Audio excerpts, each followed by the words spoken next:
That's not good. I've been neglecting my new truck, so it's time to get some basic maintenance done on it so that I can keep picking up project cars. The first order of business is to get an oil change done. Unfortunately, my truck is too big to fit in the garage, so I had to park this backwards this way so the oil would drain properly. The oil filter was on just a little too tight, so a handy dandy oil filter wrench was necessary. This oil filter removal was not my best work, and I'm pretty disappointed with how much I spilled. When you're changing an oil filter, make sure you always take some of the old oil and lube up the seal. This helps ensure that the gasket seals tightly against where the oil filter sits. What's surprising is this 5.9 liter engine only takes 5 quarts of oil with a filter, while my 5.0 liter Mustang takes 10 quarts of oil.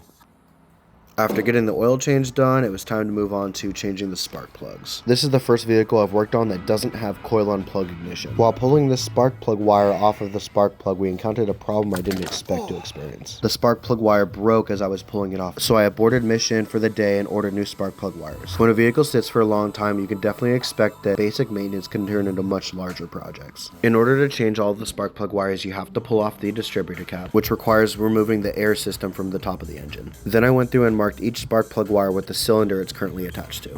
The cylinders are numbered with the lowest number being towards the front of the vehicle. The driver's side are 1357 and the passenger side are 2468.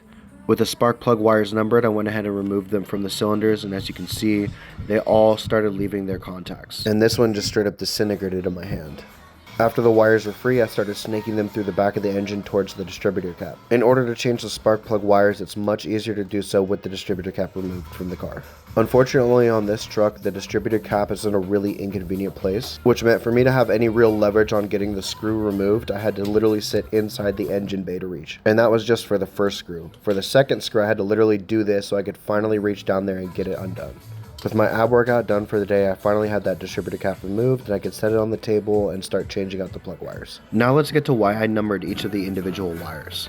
I did this to save myself time in the process of swapping over the wires. Instead of having to look at diagrams for the distributor cap and figuring out which position goes to which cylinder, all I had to do was find the wire that corresponds with the same length as the cylinder I'm removing, and then number the new wire the same as the old wire. And because I did this one by one, only taking off one wire before putting one wire back on, I made sure that I never mixed up which wire was for what cylinder. The process was a little time consuming and tedious, but it was definitely better to have everything done right than to have to put everything back in and have a cylinder mismatched. Having finished rewiring the distributor cap, I moved on and changing the spark plugs, which required pulling off the broken contacts from the old spark plug wires first. I never thought I'd ever need to use this super long extension ever again, but given how far inside the engine bay this engine is, there was no other way for me to get in here and get these spark plugs removed. These spark plugs definitely needed a change, so I'm glad I got this done before I experienced a misfire.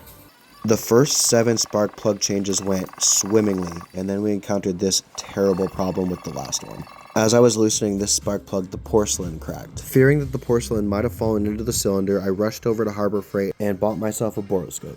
As you can see, unfortunately, I did end up with a piece of porcelain inside the cylinder. I spent hours trying all sorts of methods to try to get this piece of porcelain out, but I was unsuccessful. I could not park the truck where it currently was overnight, so I was faced with a tough decision. I had to just start the truck and see what would happen. I put everything back together and let it rip.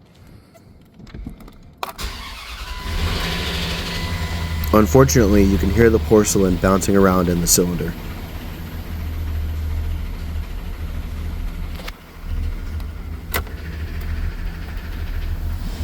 At this point, I'm just not sure what to do about the situation.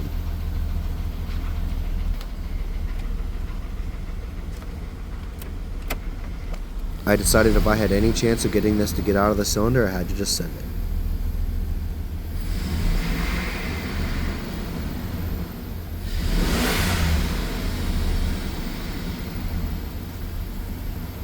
That big rev seemed to do the trick.